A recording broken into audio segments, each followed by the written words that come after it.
Добрейший вечерочек, с вами вечерний Шуберт. Сегодня у нас снова рубрика Блиц-обзор техники, и сегодня у нас совершенно необычный экспонат нашего, так сказать, обзора. Это и не советское уже изделие, и нельзя его называть продуктом капитализма. Я не знаю, что это такое, вообще какой-то, то есть продукт нашего кинопрома, то есть это Зенит, фотоаппарат, вы понимаете, Зенит 412 ЛС.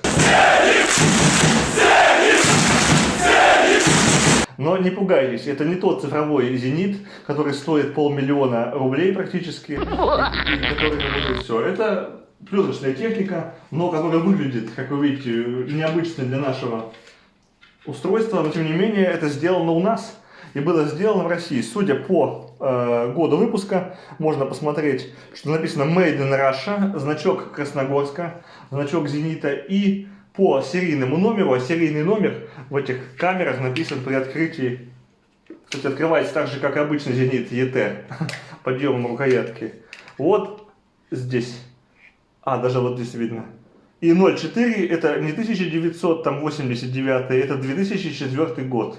Представляете, в 2004 году выпускались вот такие аппараты. И я, честно говоря, первый раз в жизни с ним сталкиваюсь. До этого не имел дела с такой техникой, то есть я даже не знаю, ну, может быть, я, кстати, и видел на прилавках в магазинах в то время, но кто покупал эти аппараты. Вот Википедия говорит, что было выпущено 25 000 штук красногорским заводом. И вот сейчас мне просто чудом буквально попало случайно это изделие в руки, которое я хочу протестировать в нашем обзоре. Достался он мне без объектива. Объектив я вкрутил от старого Зенита, от Е. А вообще вот байонет. Мы видим байонет М42, стандартный зенитовский, резьбовой. Насколько я знаю, еще выпускался такой же вариант с байонетом К. Это байонет Пентекса. То есть поворотный, то есть для подпентовские объективы. А это обычный наш зенитовский. Для тестов я использую вот обыкновенный объектив. Не красногорский он, кстати. Он 89-го года выпуска. 89-го года выпуска, как я понял, это Белоруссия сделала. То есть, ну, мы в Белоруссии делали вот такие вот хорошие объективы, которые до сих пор прекрасно, кстати, рисуют пластично и хорошо, поэтому, так сказать, а сейчас, по-моему, Белоруссия ничего не делает по поводу оптики, кроме прицелов, наверное, каких-то вещей, а у нас Красногорский завод выпускает линейку фотообъективов, аналогов вот этих, и выпускают фотоаппараты Зенит цифровые. Вот, ну, от них отдельный обзор, надеюсь, все-таки когда-то получится его получить. Но мне кажется, такие зениты есть только у Дмитрия Анатольевича Медведева. И, может быть, как его конкурент Навальный взял для теста. То есть, ну, больше никто, я думаю, что не может себе это позволить и не нужен. Это никому не нужно. То есть, непонятно, какой сегмент производителя аппарата за 500 000 без зеркалка, с ограниченным функционалом. Непонятно. Ну и непонятно было, для кого выпускали в 2004 году вот эти вот чудо-аппараты, когда уже пленка отходила на второй план, начала уже появляться цифра, а пленочные камеры мировых брендов достигли наибольшего уровня. То есть здесь же мы видим даже в первом обзоре, даже судя по просто набору выдержек, которые мы видим на головке установки сверху, так же как у обычного Зенита, это то же самое, тот же бедный набор, очень сильно ущербный набор выдержек, который был на Зените Е, Зените ЕТ, 11 Зените, и затвор представляет собой просто тряпку, обыкновенная ткань, то есть тряпочка, которая вот на выдержке В открывается, которая может перетереться, может что-то оторваться, может просто, то есть, замерзнуть и так далее. То есть она прорезиненная, потому что, то есть до сих пор получается, то есть, и так далее. Но внутри то же самое механика, то есть просто в этот пластиковый корпус, который очень легкий. Видите, очень легкий корпус. В него впихнули механику стандартного Зенита. То есть, получается, больше ничего выдумать не могли. Но все же, я думаю, они сделали здесь основной в этом аппарате шаг, который вот написан здесь, DX System. То есть, то, что не делал никто раньше в советском и российском фотопроме. Эта система DX, это система ввода чувствительности пленки в экспонометрическое устройство камеры по отметкам на кассете. То то есть по штриховым отметкам, которые считываются там контактами устройства. Это уже технология работает с 80-х годов на Никонах и других аппаратах, но у нас никогда, у нас всегда были ручной вводили чувствительность пленки, и все. Здесь они сделали автоматику, и мы можем увидеть эти контакты вот здесь, сбоку. Мы видим контакты, которые касаются кассеты пленки. Мы сейчас проверим, заработает ли это. То есть я что-то в это вообще не верю, честно говоря, что что-то будет распознаваться. То есть, но тем не менее, потому что устройство выглядит очень примитивно. Но там я вижу, есть светодиоды внутри видоискателей и микрорастер, линия Додена, матовое стекло, то есть фокусировочные линии. То есть там все есть. То есть полный набор джентльменский видоискатель. Кстати, видоискатель довольно-таки светлый. Даже вот если я сейчас вкручу объектив сюда, я увижу, что, не знаю, насколько он берет хорошо поле, вот по характеристикам вроде как 70 с чем-то процентов всего лишь, не 100%. Но вот фокусировать ясно можно увидеть даже в такой комнате, то есть видоискатель хороший, то есть по свету. И там находятся светодиоды. Я вставил батарейки сейчас сюда, попробую. И вроде даже что-то заработало. Покажу батарейки. Кстати, они сделали не RC53, как в советских во всех аппаратах, а не вылазит что-то, а уже обычные, как 44-е батарейки, как лазерные указки. То есть обыкновенные батареечки, нужно 2 штуки. То есть никак затвор от них не работает, работает только экспонометр, встроенный система TTL, да, через объектив, и система ввода в него чувствительности. Больше ничего не работает, светодиоды от них горят. Вот мы вставляем батарейки 2, то есть никаких копеек туда уже искать, как я раньше обычно искал копейки, всегда, которые уже выбили из оборота, российские копейки, вот эти простые, чтобы прижимать контакты. Здесь уже ничего не надо, вставил 2 современных батарейки, закрутил, опять же пластиковая, ненадежно, и все, светодиодик загорелся. Не знаю, будет видно это в камеру, но... Там видно светодиод, внизу, значит, не хватает света. Если мы попробуем направить аппарат на свет,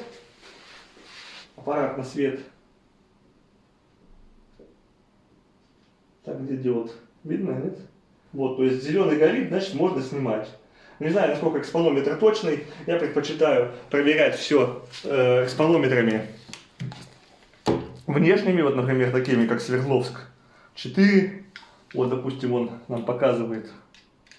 Измерим экспозицию по лампочке и сверим с тем, что нам показал экспонометр. Ставим выдержку 1/60, допустим, как среднюю, и вводим диафрагму. Тут, конечно, объектив этот не очень удобен для этого аппарата с предварительно этим вводом затвора. Тут нужен объектив с прыгающей диафрагмой.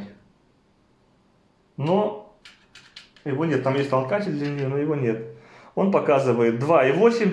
62,8 вот сейчас. Но мы не вставили чувствительность пленки. Вроде как по паспорту считается, что без пленки, либо с кассетой, которой нет DX-кода, он показывает 100 единиц. То есть как сотку он измеряет. Ну и вот, а теперь мы сравниваем с тем, что показывал экспонометр. Да, примерно, да, вот да, на одно деление врет, возможно, то есть чуть-чуть, но тем не менее 62,8, то есть примерно, то есть, наверное, измерять им можно, то есть, ну, надо, конечно, все это пристреливать, но мне что не нравится сразу, никаких нет ручных корректировок экспозиции, нету, вот обычно здесь всегда рычажок, то есть, хотя бы корректировки экспозиции, либо ручного ввода чувствительности без кассеты, здесь этого нет, это ущербно, то есть, сделано, то есть, неправильно, конечно, они поступили. Вот, а вообще, то есть, идея с DX-кодом хорошая, но кассета может быть там загрязненной, бракованной, и это уже ввести никак не удастся, то есть, туда. Только там обманывая как-то кассету, наклеивая скотч или еще что-то. Ну, вот тут, то есть, опять же, не доработали. Ну, и что первое, это пластиковые детали, конечно, недостатки. Опять же, могу сказать, недостатки это пластиковые детали. Корпус, который можно ударить легко, он может на морозе замерзнуть. Я знаю, что у меня у товарища был объектив не такой, не 400, а 300 какой-то зенит, подобной серии. И он говорил, что на нем был объектив пластиковый, то есть сверху в пластиковом корпусе, и он часто замерзал. То есть буквально мороз, если мороз сибирский, если, как говорится, это, то есть либо пыль попадала, либо что-то, оправа была сделана плохо. Вот, поэтому про объектив ничего не могу сказать. Они комплектовали зенитаром светосильным, достаточно 1.8 или 1.7 зенитар, 1.7. Ну вот я поставил Гелиос, попробую с ним этот аппарат. Вот, ну, вот сразу видно корпус. Вот тут тоже рычаг взвода тоже вроде металлический, но покрыт пластиком, который может запросто отломиться. То есть они как бы на самом деле зря сделали, мне кажется, его пластиковым, потому что все-таки основная черта была советских кинокамер, фотоаппаратов, всей техники, это прочность, надежность ее, то есть это металл, это настоящий был сплав объективов и так далее. А вот этот продукт, то есть уже новой России, модернизация в виде пластикового корпуса здесь явно не пошла, я думаю, на славу этому аппарату, на его прочности, надежности. Все, ну вот как бы выглядит он сверху более современный, конечно, чем Зенит Е, допустим, наверное. Но по функционалу это то же самое. Ну, только вот видите, что из достоинств можно оценить это видоискатель светлый с возможностью наводки на резкость. Это экспонометр ТТЛ встроенный светодиодный, который помогает, в принципе. И, наверное, низкая цена, которая была, я хотя не знаю, сколько он стоил, наверное, в 2000-х годах, но мне кажется, он все-таки был более-менее доступным аппаратом, и даже сейчас, я думаю, они продаются недорого, там, я думаю, до 1000 можно такие аппараты купить, просто попробовать поугарать, но не более того. Вот, давайте сейчас еще дальше продолжим знакомиться с его конструкцией. Для этого нам потребуется кассета с GX-кодом, то есть уже, грубо говоря, надо приступать к зарядке пленкой аппарата, то есть и проверить, изменится ли чувствительность ее, вот здесь пленка 400 единиц. Если я вставлю коробку в кассету с DX-кодом. Пленку я использую Ilford Pan 400. Хотелось бы, конечно, пленку побогаче, но вот это, даже уже вот это и то дорого сейчас стоит пленка. Поэтому для тестов это вообще жирно. Конечно, использовать такие носители надо просроченно использовать. Это новая пленка, и как бы хотелось, чтобы она не внесла коррективов в работу Зенита. В принципе, она неплохая, но, скажем, HP5 лучше, ну, что делать. Сейчас уже сытые путинские годы закончились, надо вот переходить на Зениты, на более простую технику, выживать, как говорится. Вот кассета, вот DX-код, вот, собственно, маркировка, вот эти штрихи, которые будет считывать наш аппарат. Как я понял, вот это проводник, а это диэлектрик, изолятор, он будет как-то пытаться считывать.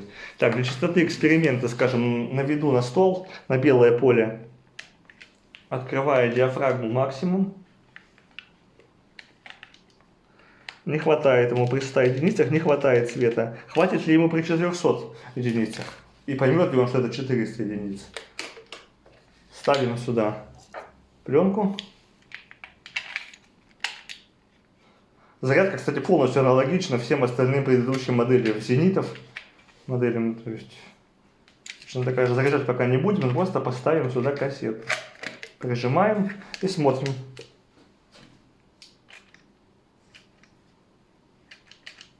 Так, горел нижний светодиод. И сейчас горит верхний.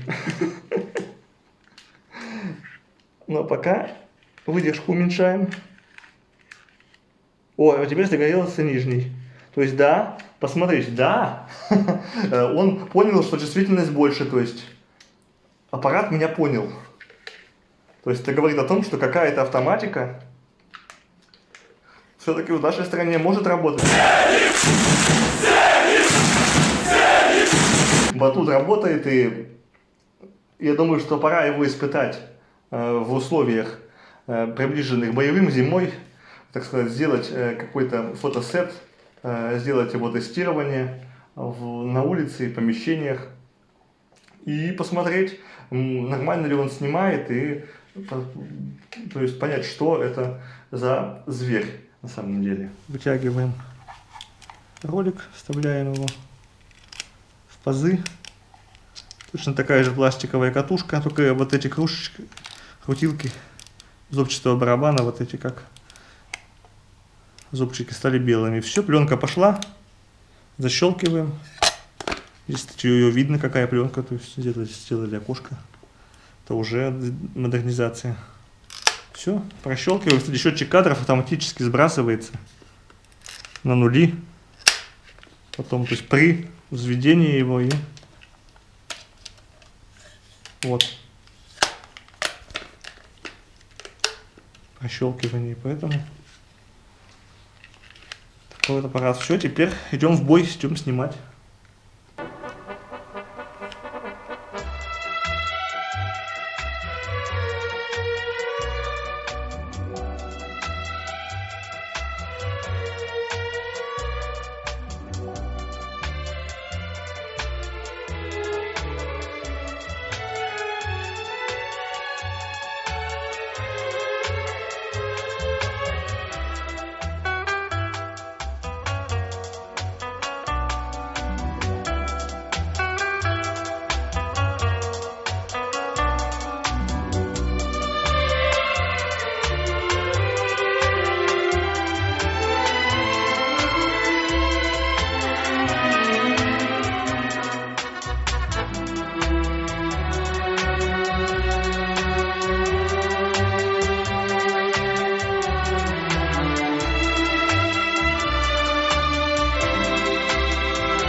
Что можно сказать? Наш российский батут работает, снимать может, пусть точно так же, ничем не лучше, чем предыдущие зениты, но тем не менее эта вещь работала и до сих пор продолжает работать. Сколько он прослужит, я не знаю, потому что трудно сказать его эксплуатацию, но пока что он действует. Вот. И все плюсы и все минусы, они сразу, я думаю, были видны. Кстати, я забыл упомянуть про автоспуск, который здесь есть. Долго мы его искали, как он запускается. Оказывается, вот такое кольцо сбоку закручивается.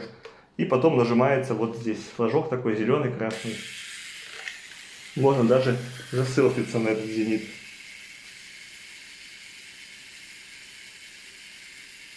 Может. Вот. То есть, и автоспуск работает. То есть, в принципе, это была камера работает. Да, уже на излете нашего фотопрома, то есть наши что-то делали. И по взгляду этой техники, конечно, трудно сказать, для кого она предназначалась. Для студентов, ну, для каких-то энтузиастов фотографии, для бедняков.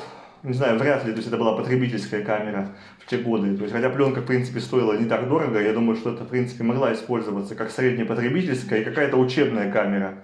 Ну, скажем, явно не на экспорт. Мы сейчас за границей фотоаппараты «Зенит» с водкой не продаем.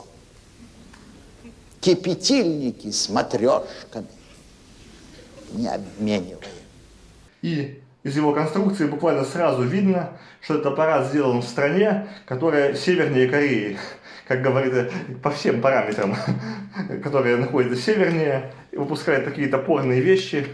То есть ничего нового, как создать, впихнуть старый фотоаппарат в новый корпус, вместо того, чтобы сделать новый фотоаппарат даже в старом корпусе. То есть наши не могли додуматься. Но что делать? Будем ждать новых шедевров, что появятся цифровые зениты, которые уже появились, но которые будут еще и зеркальными, и снимать 12К, и что-то у нас все-таки получится. Так что смотрите наш канал, не пропускайте все эти обзоры. Ставьте лайки. Пока.